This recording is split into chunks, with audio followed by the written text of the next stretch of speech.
Prevenção ao suicídio é o tema de hoje no programa Câmara Debate, falando aí nesse mês de setembro sobre a campanha Setembro Amarelo, que é a campanha dedicada à conscientização e orientação das pessoas em relação ao suicídio, levando logicamente por um lado aqui o lado positivo do bom da vida, que com certeza não é solução para nada, né? E a gente trouxe pessoas gabaritadas aqui para falar sobre o assunto e a gente apresenta primeiramente, eu queria muito agradecer a presença da doutora Fabrícia Vieira Santos Naves, que é psicóloga clínica e atende muita gente aí que passa por problemas de depressão, enfim. Eu queria muito agradecer a sua presença aqui, doutora. Imagina, Fernanda, eu que agradeço o convite, estou muito feliz em estar aqui, né, para falar sobre esse tema tão importante aí para a sociedade. Claro, muito obrigado. E a gente sabe que no Câmara Debate a gente sempre tem a presença de um ou dois parlamentares, vereadores. E hoje conosco aqui, mais uma vez, o Doca Mastroianno, vereador. Muito obrigado pela sua presença, Doca. Eu que agradeço, Fernando, doutora Fabrícia, doutor Leonardo, pastor Átila aqui, nesse dia, nesse debate. A Câmara Municipal tem muito a contribuir com esse debate, com esses projetos. Enfim, com a finalidade de sempre ajudar aí a sociedade. Então a Câmara tem muito a contribuir. Bom, muito obrigado então, Doca. E conosco aqui também, não é a primeira vez e não é a última também com a gente, sempre contribuindo aqui com o Câmara Debate quando o tema é saúde mental. E é o doutor Leonardo Abraão. Ele não gosta de ser chamado doutor, mas a gente tem um costume, né? Tudo bem. E ele é, além de psicólogo, é palestrante e também escritor. E veio contribuir com a gente mais uma vez aí para falar sobre o Setembro Amarelo. Esteve na Câmara até, inclusive, nesse começo de mês aí. E a gente agradece muito, Leonardo. Muito obrigado pela sua presença aqui. Mais uma vez, sou eu que agradeço pela possibilidade de participar e contribuir com a sociedade, com todo mundo, comigo mesmo, que aprendo muito quando estou aqui com pessoas tão especiais que ajudam a entender vários assuntos. Como o Doca, como o pastor Átila, que me convidou para estar na Câmara falando sobre essa temática de suicídio. Sou muito grato a ele. E a Fabrícia, que é uma colega de profissão. Bom, muito obrigado então. E conosco aqui o pastor Átila Carvalho, vereador também, que é o vereador que, autor da lei que instituiu em Uberlândia, na cidade de Uberlândia, o Setembro Amarelo como uma data a ser instituída, né? O Setembro Amarelo no município de Uberlândia virou uma instituição graças aí ao projeto de lei do vereador Átila e, claro, também dos outros vereadores que aprovaram. Muito obrigado pela presença aqui, Átila. Eu que agradeço, Fernando, na oportunidade, cumprimento a doutora Fabrícia, meu colega legislativo, Doca Mastroianno, nosso psicólogo aqui, muito conhecido, hoje renomado, Leonardo Abraão, que tem contribuído grandemente para trazer esse tema que é muito relevante e importante, para estar nos esclarecendo. Agradecer essa oportunidade que você nos traz, Fernando, de mais uma vez podemos aqui falar desse assunto e com certeza minimizar ao máximo, se possível, ou da nossa vontade é que não houvesse mais esse mal na nossa sociedade, que é o suicídio. E é um problema que não é só do Brasil, né? É um problema mundial, mas eu trouxe um dado aqui, e a gente começa com os nossos convidados aqui primeiro. Um dado, ele não é um dado novo, mas é um levantamento feito pelo Jornal do Estado de São Paulo, que no sistema de mortalidade do DataSUS constatou que mortes por depressão aumentaram 705% em 16 anos, né? E a principal é por meio do suicídio, que é o tema de hoje, a prevenção ao suicídio. É real isso? Vamos começar com a doutora aqui. É real isso? Sim, é real, né? É bem sério isso, né? É bem sério mesmo. E hoje nota-se, como você falou, né, o aumento da depressão. E não só da depressão, né? De outros transtornos, como transtorno de ansiedade, os transtornos de personalidade, que também causam transtornos de depressão, transtorno de ansiedade. E hoje, assim, eu vejo que vem melhorando muito essa questão da procura pelo atendimento, né? Antigamente havia mais preconceito, mas hoje eu vejo que vem melhorando a procura, mas ainda tem preconceito, ainda tem o tabu de quem procura psiquiatra, quem procura psicólogo é doido.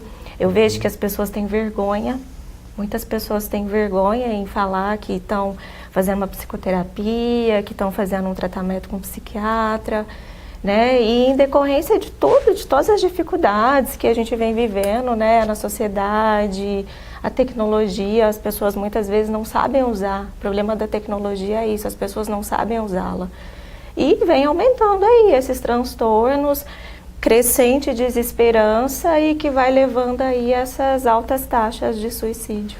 Importante que as pessoas estão se conscientizando, né? Indo atrás de ajuda, né? Bastante. Antes não tinha isso, Bastante. né? Eu vejo que vem aumentando bastante essa conscientização.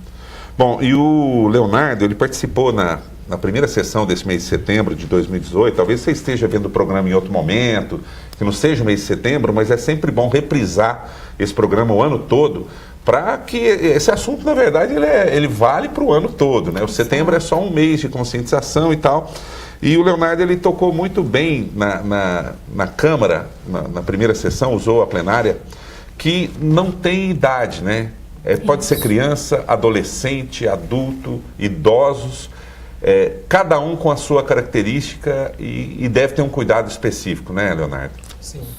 A problemática do adoecimento emocional ou dos transtornos mentais e com desdobramento no suicídio, por exemplo, é uma problemática que acomete crianças, pode acometer adolescentes, jovens adultos, adultos mais velhos, idosos. Então nós temos relatos, casos, nós temos notícias de pessoas desde a tenra idade, 5 anos, 6 anos de idade, cometendo suicídio, até, né, aí em aberto o caminho da vida da pessoa. E isso é importante que as pessoas sejam orientadas. Se é ser humano, é passível de adoecimento emocional. E se é passível de adoecimento emocional, pode vir, uma palavra que a Fabrícia colocou muito bem, a desesperança. E a desesperança é a gota final que leva o copo a transbordar, a pessoa a desejar a morte. Quando ela já não enxerga mais sentido na sua existência e não consegue mais encontrar perspectivas de dias melhores. A partir da sua visão que está obliterada, que está machucada, que está sofrida, ela começa a desesperar-se em função da desesperança. E aí, às vezes, pode vir a cometer o suicídio. Bom, a gente vai chegar num ponto aí que a gente vai falar sobre cuidados, né, que os pais podem ter com filhos, as pessoas com elas mesmas. Mas antes, uma palavra dos vereadores aqui também. O DOCA sempre trabalha em escola também, né, DOCA? Assim, questão de levar um pouco da sua história de vida, para as crianças e, enfim. Fernando. Tem um trabalho que é feito nesse sentido também, né, DOCA? Fernando, pela primeira vez eu dou aqui a cara a tapa, a mão a palmatória. Eu tenho que agradecer aqui demais o doutor Leonardo, o pastor Átila, vereador aí dessa casa, que trouxe esse tema para a Câmara Municipal. Eu já venho fazendo esse trabalho, que seja ele do meu jeito, um trabalho de formiguinha, mas nunca tinha escutado um palestrante falar o que ele falou. O doutor Leonardo falou na Câmara Municipal. Inclusive, até quando um vereador leva um palestrante lá, é deselegante a gente pegar a fala ou falar em cima do tema. É deselegante, porque ele que foi convidado do pastor Átila, mas eu tenho que agradecer muito, porque ele me despertou e me deu mais força ainda para trabalhar e fazer o que eu faço na vida no dia de hoje. E não vou parar, ainda mais escutando o que eu escutei dele. Veja bem, Fernando, a Câmara tem muito a contribuir, os vereadores têm muito a contribuir e a sociedade tem que saber, e aqui é uma oportunidade para a gente dizer, desde o meu primeiro dia de mandato, eu comecei a fazer o que o Dr. Leonardo falou naquela palestra, naquele debate que teve na Câmara, levar alegria às crianças. Desde o meu primeiro dia de mandato, era meu sonho sempre ter uma oportunidade de ajudar as crianças. Por que disso, Dr. Leonardo? Porque eu não tinha condições, trabalhando no dia a dia como pintor de moto, mecânico de moto, eu não tinha condições de fazer o que eu faço como vereador. Eu, estando vereador, eu tenho a oportunidade de ter um bom salário e ajudar as pessoas igual eu ajudo. Como eu estava falando aqui, já falei para o Dr. Leonardo naquela ocasião, falei também para o pastor Átila, vereador, e falei hoje para a doutora Fabrícia, que quando eu chego numa escola de criança de 3 a 7 anos de idade, que eu levo ali a pipoca, algodão doce, eu não estou levando pipoca e algodão doce, eu estou levando o sentimento, a alegria da criança ser feliz. E quando, há um ano atrás, agora eu comecei a ir aos adolescentes, os aborrecente, como diz os pais, eu vou lá dar também o incentivo de minha vida, por tudo que eu passei na minha vida, quando criança e até onde eu cheguei. Hoje eu entrei na história da cidade de Uberlândia, a segunda maior cidade de Minas Gerais. Eu estou na história por 3 vezes eleito, sem comprar votos, sem gastar dinheiro, sem iludir alguém, sem mentir para alguém, sem mentir para as pessoas. É fruto do trabalho, e o trabalho dá certo. Que o Dr. Leonardo me despertou, que eu tenho que trabalhar mais ainda para contribuir com essa questão que está sendo debatida aqui hoje. Eu não sou psicólogo, eu não entendo, mas o que eu vinha fazendo é o que a família tem que fazer. Dá alegria para a criança, dá alegria para o jovem. Porque quando eu vou numa escola palestrar da minha vida, como eu comecei aqui na cidade de Uberlândia, há 47 anos atrás, passando por várias questões de dificuldade, vivendo com várias pessoas de várias espécies de bandidagem, de honesto também, e chegar onde eu cheguei, sem precisar usar droga, sem precisar roubar, sem precisar fazer mal às pessoas. Então eu tenho que ter muito orgulho e tenho sim que contribuir com a sociedade, que é o que eu faço no dia a dia. Então isso mostra o quê? Que o vereador, que o político tem muito a contribuir e contribui. Então, muito obrigado, pastor Átila, muito obrigado, doutor Leonardo, por ter me incentivado mais ainda naquele dia que vocês levou esse tema para a Câmara Municipal. Essa é a questão, né, Átila, de ter o momento para se discutir isso, de colocar em pauta para que renove nas pessoas o sentimento de esperança e também de contribuição, né? Não foi outro nosso sentimento, Fernando. Quando nós nos dispusemos a fazer essa lei e trazer esse tema, exatamente imbuído dentro desse sentimento, a fim de poder despertar as pessoas, de poder falar desse assunto com a liberdade de procurar um caminho, com a liberdade de conhecê-lo e saber que há como combatê-lo. Há uma maneira que todos nós podemos nos ajudar uns aos outros, e assim nos ajudando uns aos outros na experiência, no conhecimento, trocando as ideias, podemos chegar a uma conclusão que é possível fazer. A nossa lei, a nossa proposta, projeto que foi aprovado desde o ano passado, é exatamente fazer com que a vida fosse valorizada. Quero pegar carona numa palavra que a doutora Fabrícia deu, o Leonardo foi muito feliz em concluir também dentro desse tema, que é a esperança. Nós temos que ter a ideia de uma esperança. Existe um texto milenar que diz assim: quero trazer à minha memória, quero trazer à minha memória, à minha lembrança, aquilo que me dá esperança. Quando nós trabalhamos dentro de nós a esperança, então com certeza nós valorizamos a vida. E é na valorização da vida que nós vamos combater males como este. Bom, doutora, eu estou aqui passando as perguntas um a um, mas vocês podem ficar à vontade, tá? Sim, senhor. Não tem aquele, fala um, depois fala o outro. Eu sempre deixo todo mundo à vontade aqui, porque o programa é de vocês. E eu costumo dizer que o programa bom é aquele que eu fico aqui, só assistindo, né? Essa questão da esperança, por exemplo, assim, as pessoas que buscam no consultório ajuda, normalmente por quê? É perda do emprego, fim de relacionamento? O que mais faz as pessoas caírem em depressão, assim? Pelo menos a gente olhar por cima, né? Existem questões patológicas também, né? De transmissão, de neurotransmissores, enfim, não vamos entrar nessa questão aqui. O que leva mais, assim, pelo menos no seu consultório, as pessoas procuram mais por quê? Olha, geralmente a procura maior no consultório, né, são, como eu falei no início, né, é depressão, os transtornos de ansiedade. E os fatores que levam ao desenvolvimento desses transtornos, né, como o Leonardo disse muito bem, ninguém está imune a não desenvolver um transtorno emocional, né. Então, são diversos, né, essa perda de emprego, perda de relacionamento, né? Então, assim, existem pessoas que têm uma vulnerabilidade maior, né? Que isso pode ser até um fator biológico mesmo. Alguém que morreu na família. Exatamente, né? Isso no caso seria um fator estressante, seria um fator momentâneo, Tá.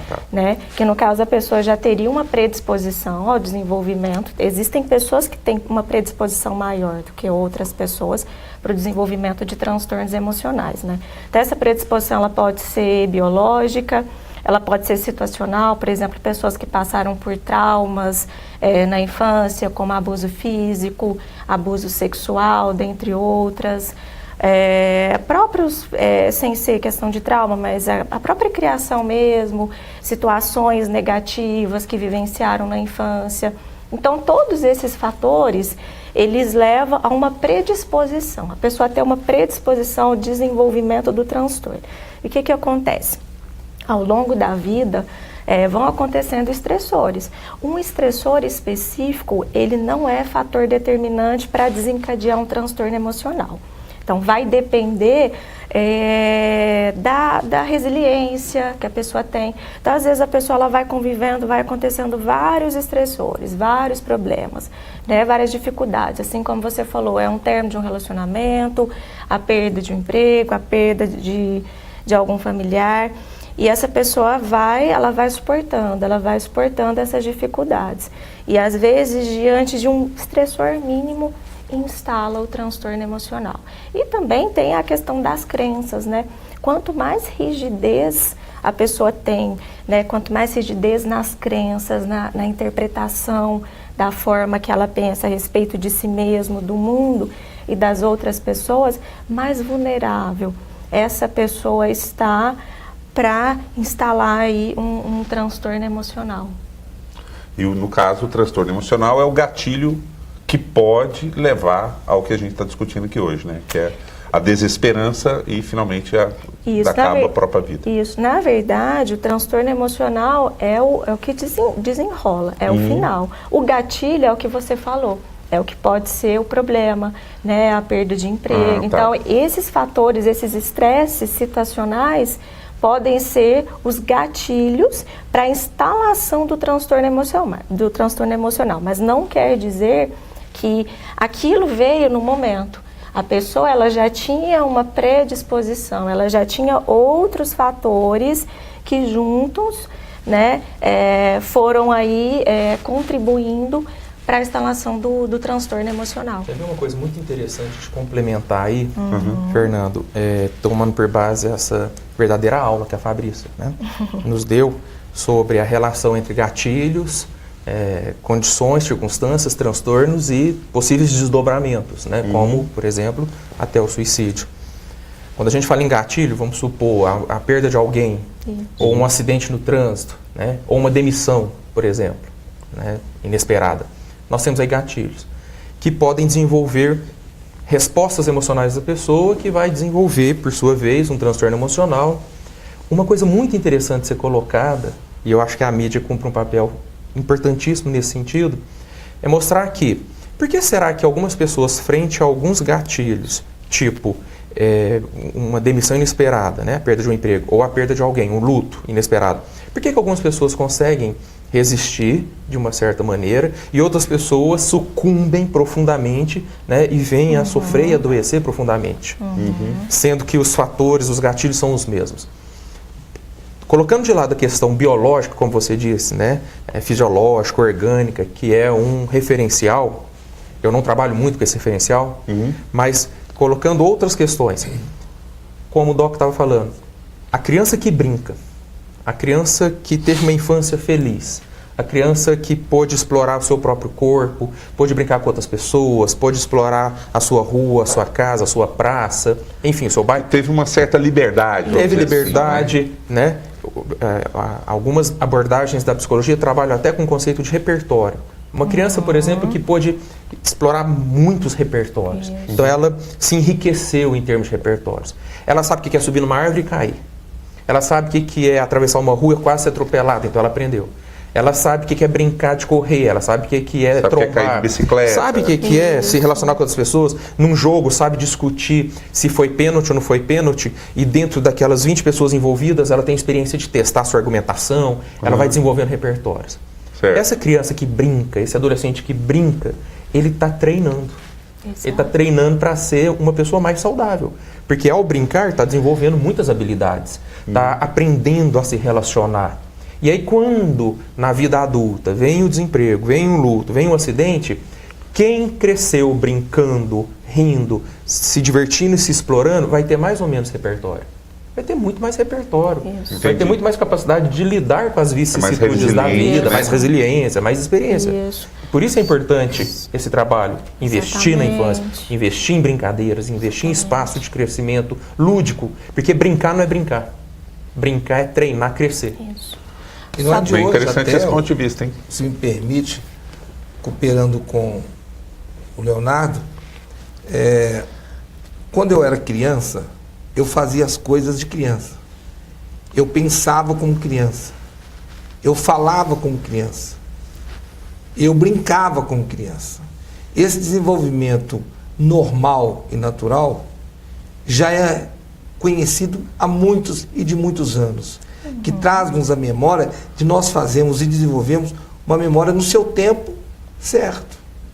E eu concordo com o Leonardo fala, porque muitos destes foram excluídos da possibilidade de um desenvolvimento normal, de um desenvolvimento natural, em que ele pudesse fazer na sua época aquilo que lhe era devido naquela faixa etária. Você observe, para você ver, Fernando, doutora Fabrícia, meu colega Doc e Leonardo Abraão, observa um detalhe. Toda pessoa que ela desenvolve no seu tempo um desenvolvimento normal, natural, para a sua idade, ele possivelmente ele não vai ter um desencadeamento de um problema psicossocial, um problema psicológico, se eu posso dizer, né? E doenças chegam até psicossomáticas, porque o problema afeta o próprio organismo, o desenvolvimento dela, um problema emocional que vem uma dor de um determinado parte do corpo, de úlcera, de dor de cabeça, de gastrite. Por quê? Porque ela desenvolveu a vida dela de uma maneira normal, natural, dentro da faixa etária dela. Então é muito importante nós começarmos sim, concordo em gênero e grau, é muito importante nós começarmos sim a desenvolver isso desde pequeno, nós pais, responsáveis, adultos, educadores, profissionais, legisladores, como é o nosso caso. O trabalho que o vereador Doca faz é um trabalho maravilhoso, isso a gente sabe e conhece. É muito importante que a gente dê à criança essa possibilidade, de que se ela desenvolva desde cedo, para que não some a ela mais tarde uma responsabilidade que ela não está habitualmente acostumada a resolver, porque ela não teve aquilo, quando chega à noite, quando chega mais tarde, ela vai ter um problema que não vai saber resolver, não vai saber a solução daquele problema. Pastor Átila, eu vivo muito isso no movimento escoteiro. Eu sou chefe num grupo escoteiro em Uberlândia há 17 anos. Tem crianças que chegam lá de todas as formas que o senhor disse e que o Dr. Leonardo já disse em questão. Tem criança que chega lá que a gente vai dar disciplina, ensinar que tem hora de brincar, hora de fazer as coisas sérias, hora de ajudar a mãe, hora de ir para a escola e tudo. Então, muitas das vezes, pastor, eu já fui criticado até hoje. Eu estou lá na praça com aquela gravatinha, um lenço, só a gente que sabe, ou o pai da criança que sabe a importância daquilo ali. Talvez a gente correndo ali atrás de uma biloca, vou dar exemplo simples. Muita gente que passa ali e fala, você não tem o que fazer não? Pessoas que eu próprio já ajudei a matar a fome, ou já ajudei em casa que tem criança, já passou e já falou isso pra mim na praça. Eu lembro direitinho uma mulher, por último agora, eu lá correndo com os meninos atrás de uma biloca, mas tudo tem um fundo de cena, tudo tem o porquê e tem um tema por trás, não é correr atrás de uma biloca. Aqui lá tem o quê? É tipo atividade, O né? que a gente está atividade. trabalhando? A gente está trabalhando o quê? O físico, o intelectual, o espiritual da criança? Está desenvolvendo a criança. Desenvolvendo. Né, Grau? Aí ela gritou bem alto, e eu lá, sou do tamanho dos meninos ali, né, porque não cresci muito, e a mulher falou, mulher que eu já ajudei, falou, você não tem o que fazer não? Você tem que ficar aí brincando com esses meninos? Então, tem os adultos, tem hora que tem que ser criança. Isso. Quem dera se todo adulto fosse criança. Então, eu já passei muito por isso. Como eu estava dizendo aqui para a doutora Fabrícia também, no começo aqui, quando a gente chegou na recepção, Quantas vezes eu vou numa escola levar alegria para as crianças, a criança pega ali um saquinho de pipoca e não come para levar para o irmãozinho. Que tratamento que ela está tendo na casa dela? Será que o pai dela mexe com o quê? Com roubo, com droga? Só vai para o boteco? O que está acontecendo? E isso tem muito a contribuir o parlamento, os vereadores, tem muito a contribuir com a sociedade nessa questão. Então, quantas das vezes que eu já cheguei, a criança nunca viu um algodão doce, nunca, e já fui criticado na tribuna da Câmara. Muitos vereadores já me chamaram de pipoqueiro, de sem juízo, que eu tinha que mudar minha postura. E não mudei, graças a Deus. Por quê? Pela vivência de vida que eu tive. Brincando com 8 irmãos que eu tenho em casa. Brincando com as crianças do meu bairro, do lado da minha casa. Porque naquela época, eu volto a repetir, estou com 50 anos de idade, naquela época tinha as brincadeiras de biloca, de bete, de esconde-esconde, de bandeirinha, de bola. Hoje não tem. Hoje, quando eu vou fazer isso... Aqui, ó. Quando eu vou fazer isso num grupo escoteiro lá, brincar de uma coisa dessa, mas dando fundo de cena, a criança nunca viu isso, não sabe nem o que é. Muitos pais também. Exato. Então, eu acho que a gente tem, sim, que voltar a ser criança, principalmente os adultos. Deixa eu... Permite, Fernando, desculpe interromper nessa Fica à vontade, questão. Por favor. Em um conjunto de centenas de quase milhares de pessoas essa semana, no meio deles, nós colocamos um hino bem conhecido. E eu perguntei a alguns adolescentes, jovens, se eles conheciam o hino. A maior parte deles não conhecia. Falaram assim, mas quando criança, eu acredito talvez o Leonardo deve ter passado, o Doca deve ter passado com certeza, não sei se a doutora teve essa experiência, mas quando criança nós tínhamos, antes de começar as aulas, não me recordo, uma vez nós parávamos e a professora nos reunia, as diretoras nos reuníamos lá no pátio, e eles tocavam os hinos cívicos brasileiros. Tocavam o hino do Brasil, tocavam o hino da independência e tocavam o hino da bandeira. Você acredita que hoje, falando de desenvolvimento natural, Fernando, eles não conhecem esses hinos? São valores, hoje estão tudo invertido, né? Valores invertidos, isso leva a... Algo que seria normal, natural, que a criança já desenvolvesse, até com esse espírito patriótico, desde de criança, para poder saber de que faz parte de uma nação, de um estado, de um país, e desenvolver o intelecto dela pela letra que tem, né? São letras importantíssimas que demonstram a sua sociedade, o país para elas mesmas. Infelizmente, muitos não sabiam. A gente está... acho que chegou num ponto interessante aqui de virada aqui do programa, no sentido de a gente partir agora para possíveis soluções, né? A gente está falando do problema, já se identificou muita gente com esse problema, eu acredito que muita gente em casa deve, nossa, olha, é assim mesmo, né? E doutora Fabrícia e o Leonardo aqui, a gente falou aqui de questão de brincadeira, de criança, de levar a criança. O pai e a mãe, que nessa hora está assistindo o nosso programa, né? E eles estão percebendo que o filho está meio perdido nessa questão de não brincar mais, de ficar muito no smartphone, de ficar muito no tablet. E às vezes não percebe que a criança às vezes está criando lá um probleminha na cabeça dele, que pode virar um transtorno depois. O que eles podem fazer? Assim? Qual que é pegar, tira o smartphone, vamos jogar bola? O que se pode fazer? Na prática, assim, pai e mãe. É interessante você estar perguntando isso, tem a ver com o que nós estamos discutindo, porque ontem mesmo eu estava ministrando uma palestra em uma cidade querida e vizinha, Uberlândia, Ituiutaba, e uma mãe na plateia perguntou para mim, enquanto palestrante, psicólogo, o que ela podia fazer, uma vez que ela tem uma filha de 9 anos e percebe que a criança não tem muitas habilidades, que a menina não está desenvolvendo toda a sua capacidade a partir da observação da mãe. E aí eu conversando com a mãe me falou sobre tablets, celulares, né, que é uma realidade. Nós vivemos em um planeta, em um mundo que tem as tecnologias como um objeto de culto. Então, crianças, adolescentes, elas nasceram nesse mundo já. Ainda mais as crianças que nasceram de 97, 98, ano 2000 para cá, nasceram dentro deste mundo. É verdade. O que não significa que as novas tecnologias não sejam importantes, valiosas e úteis, uma vez que, por exemplo, pode ser um problema para criança, mas para os idosos, por exemplo, tecnologia, principalmente smartphones, tem ajudado muito na socialização. Olha só. É o inverso, né? Como é interessante. Para as criancinhas de 2, 3, 4, 5, 6, 7, até 10 anos, essas tecnologias estão roubando a oportunidade da socialização, que fica ali, sequestrada pela tela. Certo. Em relação aos idosos, estão dando oportunidade de socialização. Então são extremos diferentes que a gente tem que saber avaliar. Aí eu vou contar aqui uma experiência real. A Valéria, que você conhece, que é psicóloga aqui de Uberlândia, já participou de programas aqui com a gente. Ela tem uma filha de 9 anos e sempre me ensina muito no exemplo concreto. Eu acompanho, que a Valéria é psicóloga, é minha namorada, e a gente está sempre pensando em oportunidades para a filha de 9 anos dela. E ela tem um hall, uma lista de oportunidades.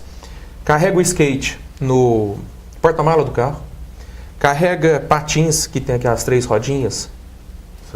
Patinete? Roller, o patins, né? No porta-mala do carro.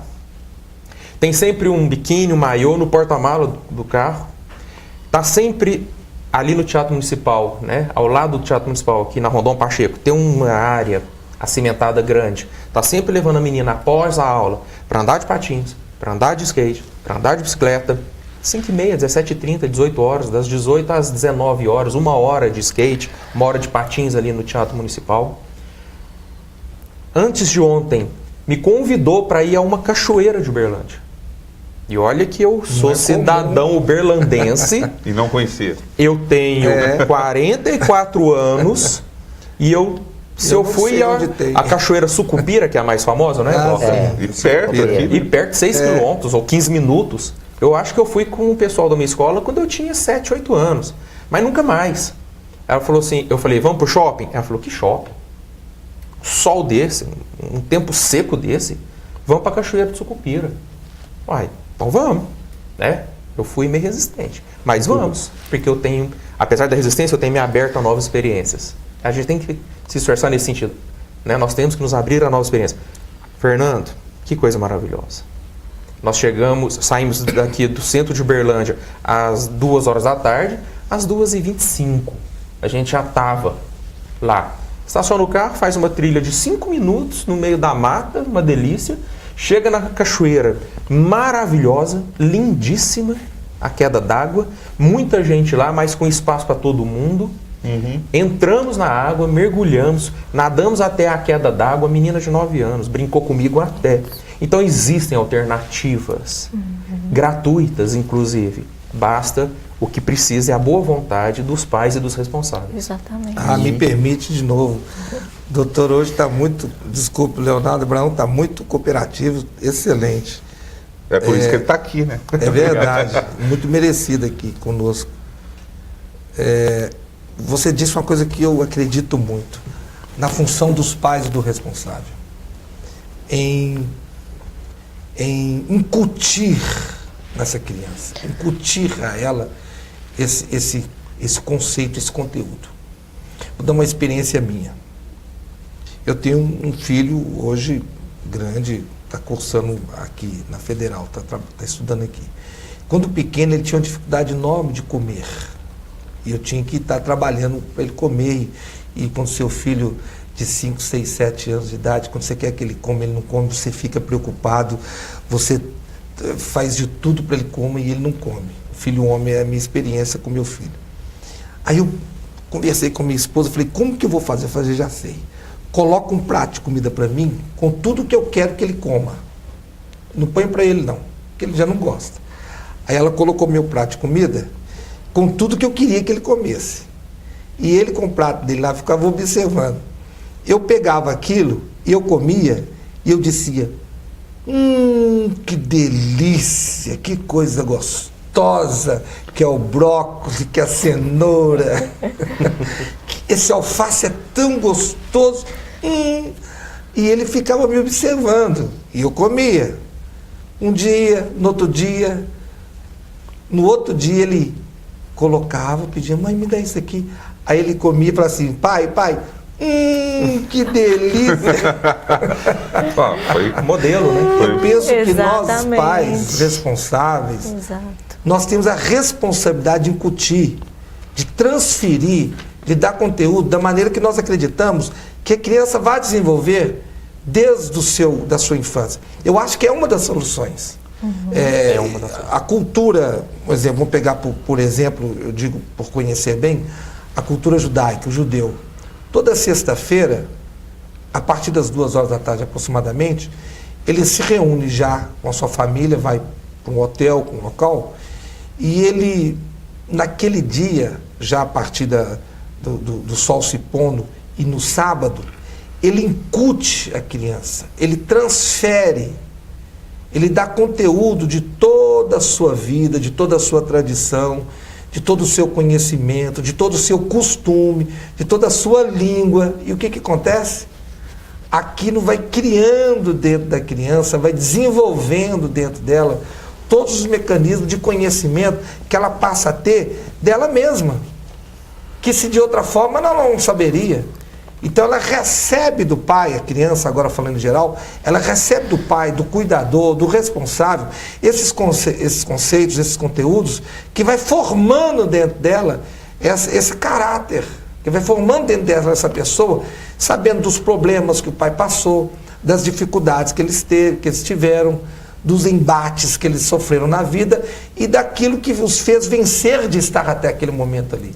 Eu acho que isso é uma das maneiras que nós devemos trabalhar com as nossas crianças, os adolescentes, dando a eles esse conhecimento, que não podemos furtar a eles saber disso, para que eles, em contato com isso, eles vão desenvolvendo dentro deles mecanismos de proteção da própria vida.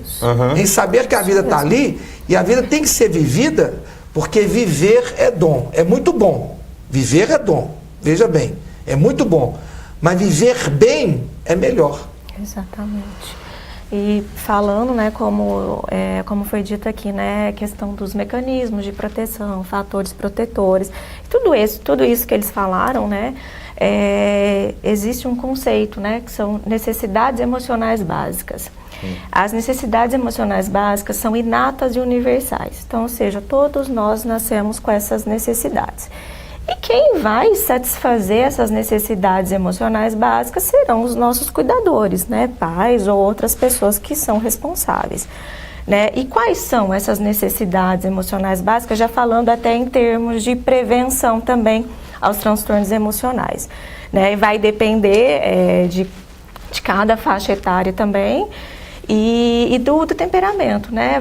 A quantidade que a gente vai depender, que vai demandar de necessidade emocional básica, depende do temperamento também, né? Então, vínculos seguros, né? Que é carinho, proteção, segurança, estabilidade nos relacionamentos, autonomia e competência. Então, são os pais estabelecerem autonomia, o senso de autonomia, o senso de competência nos filhos.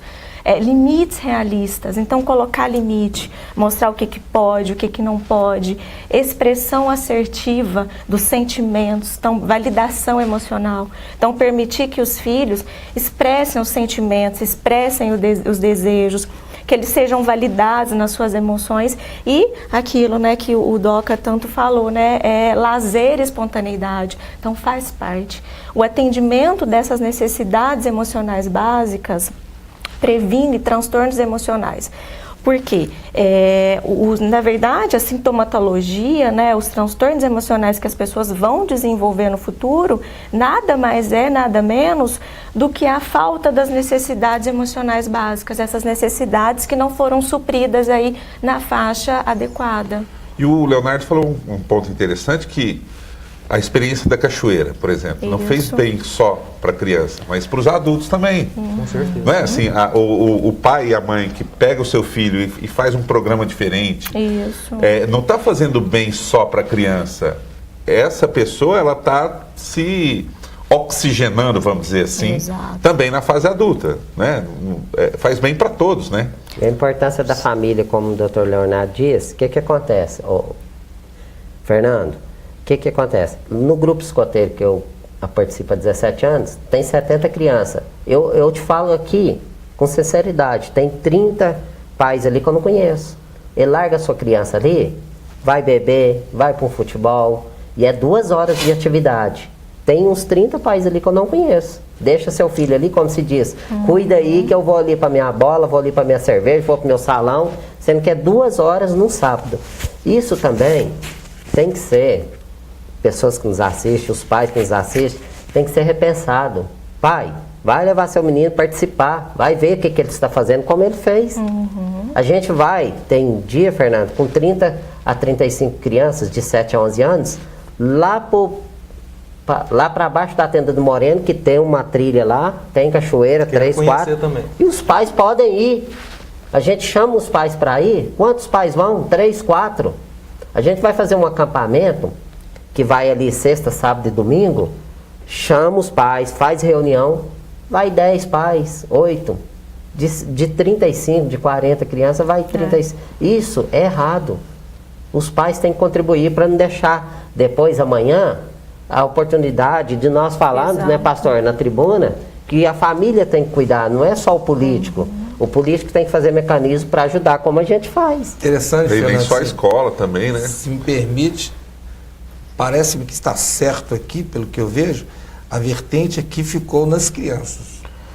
Porque Né? a gente está falando de prevenção, né? Exato. E as crianças Não é? é o E pra ter futuro. o Já começa, né, desde criança. que tá bebezinho lá. em É cima a base, Instrução, né? a base. É exatamente em cima disso, doutora, que eu vejo a importância de que nós falemos sempre ao cuidado a iniciar pelas crianças. Exato. Porque se nós trabalharmos desde criança, se o pai é o responsável, se aquele que é autoridade, ele trabalhar desde criança com seu filho, com seu sobrinho, com seu neto, com aquele que tem sobre ele responsabilidade e autoridade, com certeza, se isso for trabalhar desde a infância, vai minimizar, se não radicalizar esse Com mal certeza. no meio da sociedade. Porque é a base, né? É a base. Depois vira adolescente, aí tem outros problemas aí, que é questão Sim, de mas álcool, se o drogas e alicerce tal. ali já está bem fundamentado, Aham. sedimentado, Exatamente, doutor. fica mais fácil lidar depois com as dificuldades da vida nas demais fases. Mas, por exemplo, a gente está falando da infância, mas ali naquela cachoeira tinha uma criança e 2 adultos também investindo em sua saúde mental. Sim.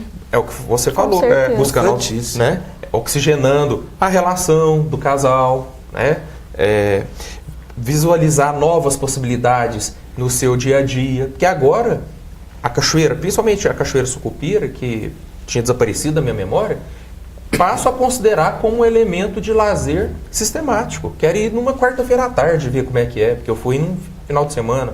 Mas imagina, numa quarta à tarde, quase que vazia, meio que selvagem, só tá eu e mais a namorada e mais um casal amigo. Que legal que pode ser aquela cachoeira para nós. Que sensação de liberdade, que sensação de prazer, de contato com a natureza, com a espiritualidade, agradecendo aos céus, porque tem isso Tanto aqui na que vai nossa agregar, né, região, doutor? tanto que vai agregar as Muito nossas importante. vidas. Isso é trabalhar preventivamente em relação ao nosso próprio adoecimento emocional. Exatamente. E além do mais, poder fornecer o tempo de qualidade, né, com a criança, porque hoje em dia eu vejo, né, muitos pais falam, mas eu passo tempo que meu filho passa, a mãe e o pai estão no celular, a criança está lá brincando. Isso não é tempo de qualidade? Outros falam, mas eu não tenho tempo. Tudo bem, não tem tempo, vamos trabalhar com o que tem. Se você tem meia hora no seu dia que sobra livre, vai trabalhar essa meia hora, fica junto com seu filho, faça essa meia hora ser a melhor hora do dia. Isso é muito valioso para a criança. Isso vale muito mais do que um presente, do que uma roupa nova, do que um sapato. E olha, só complementando, porque eu não posso deixar de complementar isso. O que a Fabrícia está dizendo é muito sério, porque uma coisa é estar, eu passo muito tempo com meu filho, passo muito tempo com minha filha. E às vezes passa passeando no shopping, por exemplo. Mas pensa comigo, ali passeando no shopping pode ser um dia inteiro passeando no shopping com a criança. A criança está correndo? Não está. Ela está brincando? Não está. Está explorando o corpo, está explorando a mãe. A mãe pode agachar, levantar, sentar, rolar. Não pode. Não pode. Então, existem muitos limites nesses estilos de programas que a sociedade moderna está impondo, como, por exemplo, ficar passeando em shopping, ou ficar passeando de carro, Isso. sobe a Rondon, desce a Rondon, sobe a Rondon, desce a Rondon. No que a criança está brincando? Isso. Em que a criança está explorando a si e a relação com o pai, por exemplo? E está atendendo a necessidade de quem? Exatamente. Quando está indo para o shopping, quando leva um passeio de carro. A necessidade né? Exatamente. A necessidade que você tem que ser observa o atendida sono, né? é da criança e não dos pais. E você observou Né? que quando, se me permite, quando traz o carro para uma opção, o carro, ele é eu acredito até que ele possa separar. Porque quando você está dentro do carro, você não dá a mão a ela. Quando você está dentro do carro, você não olha nela. Quando você está dentro do carro, você não transmite o corpo a ela. O carro te impede disso. Você já notou? Quando você está dentro do carro, você não pode tirar sua atenção da direção.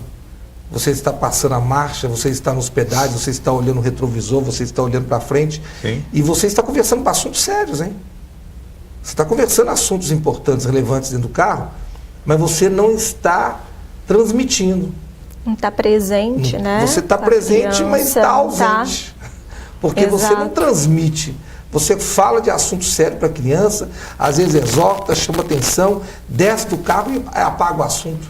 E quanta gente paga clube e não vai, não é?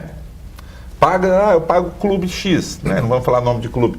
Eu pago, mas rapaz, tem 3 meses que eu não vou no clube e paga, né? E vai no shopping. Exato. Porque é uma questão de hábito também. Uhum. Como nós estamos sendo sequestrados por lógicas tipo passeio, lazer em espaços fechados, né? Tipo shopping, por mais que você pague, acaba se habituando a fazer isso e vira mecânico. Né? Uhum. Vira mecânico e vai, vira mecânico e vai. E aí, só deixar um apontamento aqui, porque tem uma relação. O Winnicott, que é um grande psicólogo russo, que trabalhou bastante a questão da educação infantil, da infância, ele falava que brincar é o jeito de ser da criança. Então, brincar não é acidental, é a maneira de existir da criança. Aí vamos supor a criança que não brinca. Imagina toda aquela energia contida, toda aquela vitalidade represada. Se ela não brinca na praça, na cachoeira, no rio, no espaço aberto, no campo, essa energia vai fazer o quê? Opção A, vai explodir dentro de casa. Aí vai derrubar a televisão, aí vai derrubar a mesa, aí vai correr sem parar em cima do sofá e o pai vai enlouquecer achando que aquela criança ninguém disciplina, que é uma criança, enfim, de alguma forma hiperativa, aí vai começar a pôr rótulos. Porque é hiperativa, porque tem dislexia, porque tem não sei o quê. Não, o que ela tem em grande, não estou dizendo que não possa acontecer, mas em grande quantidade de vezes o que ela tem é falta de espaço para transbordar essa vitalidade na forma de brincadeiras, né? E consumir essa energia. Aí vem a problemática de impor remédio para resolver um problema que não tem nada Exatamente. a ver. Uhum. Aí vem a medicalização da vida, que depois na adolescência fica aquela criança que não brincou, foi sedada com remédios artificialmente e vai desdobrar em problemas Outros na adolescência, transtornos. na vida adulta. Exato. Eu assisti uma palestra uma vez, vou dar um pitacozinho aqui, que esse palestrante disse que ele gosta de ir ao shopping para fazer passeio socrático, né? Porque o Sócrates, o filósofo, ele gostava de andar no comércio para ver o quão de coisas que existem que ele não precisa para ser feliz, né? Ah, que legal, não precisa. Né? Acho que o pessoal podia fazer isso também, né? Fazer passeio. Quando vai ao shopping, só para passeio socrático, né? Porque existem várias possibilidades. Uma cachoeira, brincar no pátio, ali que seja do Teatro Municipal, no Parque Sabiá. Olha Uberlândia, a potencialidade que tem o Parque do Sabiá, não é? Ou nos clubes, né? Vai. Nos clubes, já que está pagando, vai na academia fazer ginástica, né? Porque também é interessante, assim, em questão hormonal, a atividade física também é muito importante, Com né? certeza. As bicicletas disponíveis na Rondon. Sim. Usar aquelas bicicletas. Isso ajuda, né? Soltar adrenalina, assim, eliminar a adrenalina, na verdade, né? Cria-se endorfina quando se faz exercício, E né? interagir eu sou especialista com a nisso, mas eu criança. entendo um pouquinho. Não, mas é porque eu isso faço minha natação e ela me isso faz muito mesmo. bem. Sim, libera essas substâncias da alegria, né, do prazer, né? E ao mesmo tempo em que você está interagindo com as pessoas ao seu redor, fazendo uso do que a cidade está te disponibilizando. Tá, em nível de prevenção ainda, para um pai e uma mãe, para si mesmo e verificar com o filho para descobrir que tem algo errado ali, tem alguns comportamentos estranhos assim? Ó, pô, o menino fica trancado dentro do quarto o tempo todo, ou que tipo de sentimento que vem assim para a pessoa saber se ela tem uma depressão mesmo ou só um estado depressivo e que não é nada demais? Tem como passar esse tipo de orientação assim? Tem. Então, assim, é muito comum confundir tristeza com depressão, né? A tristeza é um sintoma da depressão, né? Que vai caracterizar o tempo que a pessoa permanece nesse estado, né? Então, se ela está há mais de 6 meses sentindo tristeza, praticamente todos os dias, grande parte do tempo ela sente esse estado, né?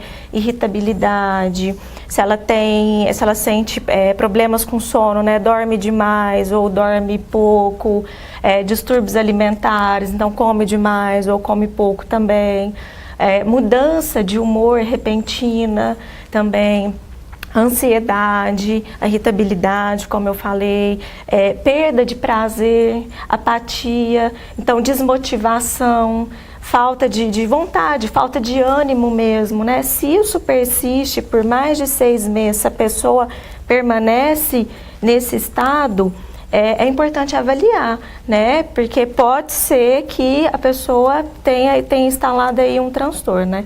Agora, em relação aos adolescentes, né? É muito importante os pais observarem essa mudança de comportamento nos adolescentes, né? Porque adolescente e criança, né? Às vezes a criança, ela não quer mais fazer aquelas coisas que ela costumava fazer, não quer saber de brincar, não quer saber de ir para a escola mais, muda o humor, isolamento social, quer ficar só dentro do quarto, né? A questão do sono também, da alimentação. Então, tudo isso são sinalizadores para os pais observarem nos filhos. Fernanda, se me permite também, doutora, eu tenho contribuído no que eu acredito aqui.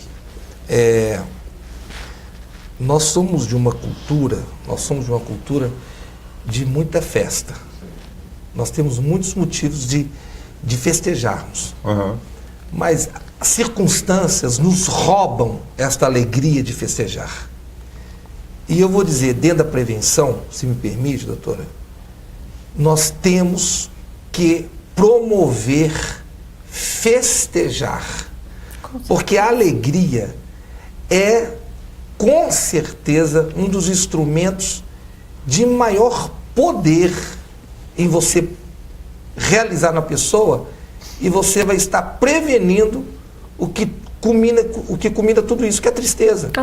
Quando o pai, quando a mãe, quando o responsável, ele promove festejar a criança, ele promove a alegria dentro dela, promove a criança ser alegre, promove a alegria dentro da criança. Não chega em casa pelos motivos inúmeros que não vão acabar, não vão, a não ser que a pessoa, né, deixe de haver, de ser. Mas são motivos que a própria vida nos obriga. Nós temos que trabalhar, temos que labutar, temos que vencer, temos que acordar de manhã, temos que ir à luta, temos que trazer com orgulho e satisfação para dentro de casa. Mas nós não podemos chegar dentro de casa e despromover aqueles que acreditam e esperam de nós. Nós temos que trabalhar para promover a alegria, para promover a satisfação. Quando você trabalha para promover a alegria, para promover a satisfação, e se alguém está me assistindo e dizendo assim, mas, pastor Átila, será que é a realidade que eu vivo? Porque me falta isto, porque me falta aquilo? O que a criança espera para promover é uma palavra. É uma palavra. Fernanda, a maior parte dos adolescentes em idade adulta não tiveram o ombro do pai na adolescência, na criança, quando teve uma crise, quando teve uma dificuldade na escola, quando teve um desencanto com o primeiro namoradinho, porque teve medo de chegar. Não havia promoção do pai e da mãe dizer para ela, olha, eu acredito, você vai ser uma mãe maravilhosa, você vai ter filhos, sua casa vai ser linda. E promover a alegria dentro da criança e promover a alegria dentro do indivíduo é com certeza uma das mais eficazes armas de prevenção da tristeza.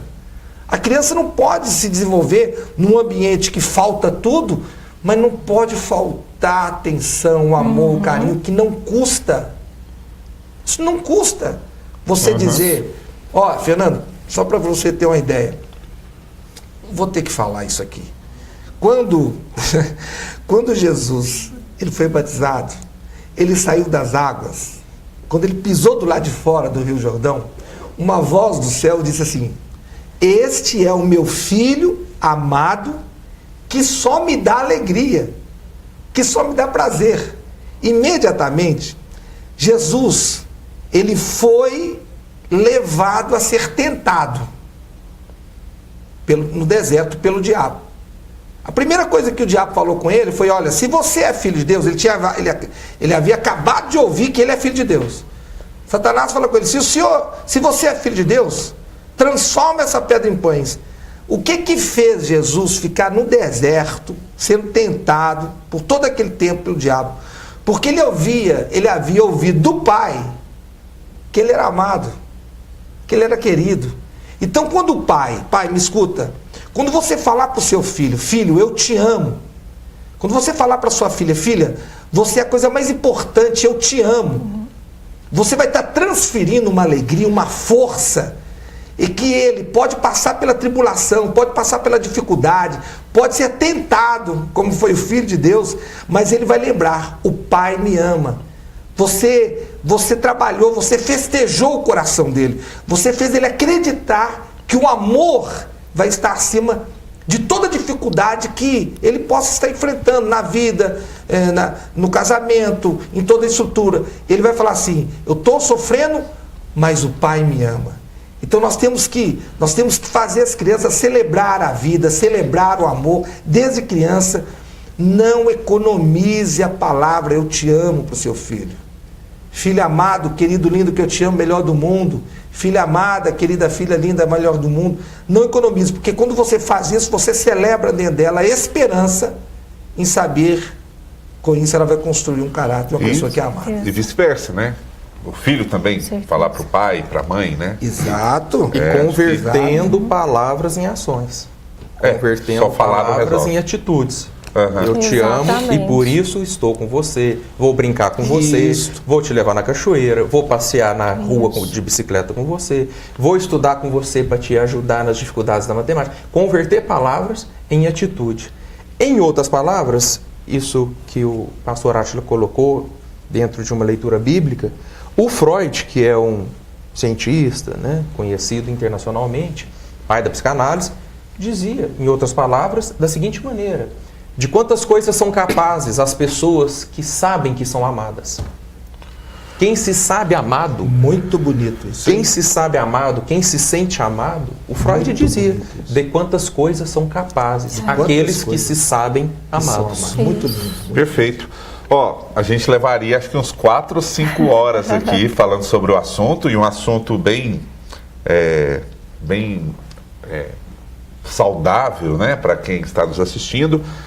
A hora que vê o tema, vai falar sobre depressão, prevenção da depressão, mas bem como eu disse no começo, o viés é pelo lado positivo, né, porque não é o caminho, nunca tirar a própria vida é o caminho, e infelizmente o tempo encerrou, mas ainda dá tempo para uma consideração final de cada convidado, de passar uma orientação, um apelo, enfim, vocês podem ficar à vontade.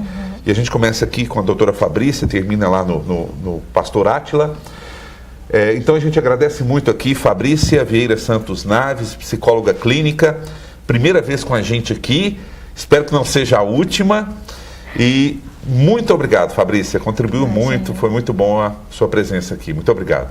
Imagina, mais uma vez eu quero agradecer pelo convite, e a mensagem que eu queria deixar, né, nós falamos muito aqui de prevenção, realmente é um fator muito importante trabalhar na prevenção, mas caso, né, a pessoa tenha na família algum familiar, né, que tenha algum problema, alguma dificuldade emocional, né, leva a sério, escuta o que essa pessoa está falando, né, porque a doença emocional existe. Depressão, ansiedade é a doença, assim como a doença física.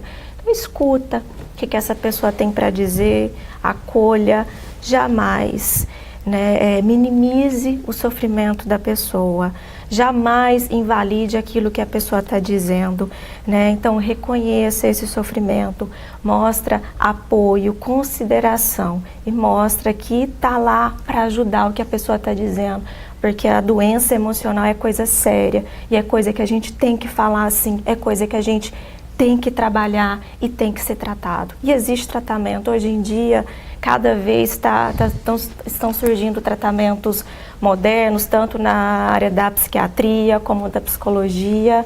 Então, é importante buscar esse apoio, tanto dos familiares mesmo que têm, né, pedirem ajuda para as pessoas e como as outras pessoas ajudarem quem tem. Então, é muito importante esse assunto. Não é frescura, né? De forma Muita gente alguma. fala, depressão é frescura. Depressão não é frescura, depressão é doença. É doença. E como toda doença tem que ser tratada. Muito obrigado, doutora. Doca Mastroianno, vereador, mais uma vez aqui conosco. Muito obrigado pela sua presença, Doca. Eu que tenho que agradecer, né, Fernando? Primeiro a Deus, Fabrícia, Leonardo, pastor Átila, por esse momento. E dizer aos pais, não crie seu filho só para você, ame seu filho. Deixa ele agir também, haja também junto a ele, ame seu filho, beije seu filho, diga não na hora certa, porque aí de fora está difícil. Se você não souber dizer não, lá de fora alguém vai dizer sim para as coisas erradas. Então ame mais seu filho. E muito obrigado por essa oportunidade, só tenho que agradecer esse tema.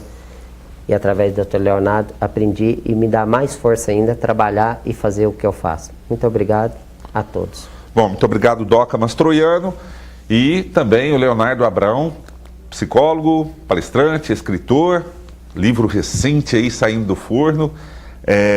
Leonardo, muito obrigado mais uma vez pela sua presença, não é a primeira vez, acho que nem a segunda também, né? Já tem algumas participações aqui, mas é sempre muito bom.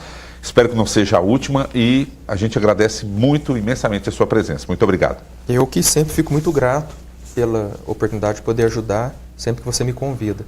Fiquei muito feliz em estar com todo mundo aqui, participando de uma forma tão positiva, proativa, né, em relação a essa temática que costuma ser negativa.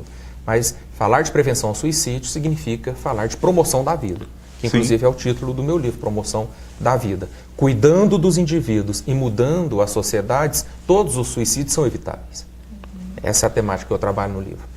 E uma coisa que eu acho importante colocar, porque às vezes as pessoas falam suicídio e olham para o suicídio como se fosse um fenômeno abstrato. É importante a gente começar a entender que suicídio, quase 100% das vezes, é fruto de adoecimento mental, de transtorno mental. Então, prevenir suicídio é prevenir adoecimento emocional. No caso da criança, não é a única coisa, mas tem relação com a ausência do brincar.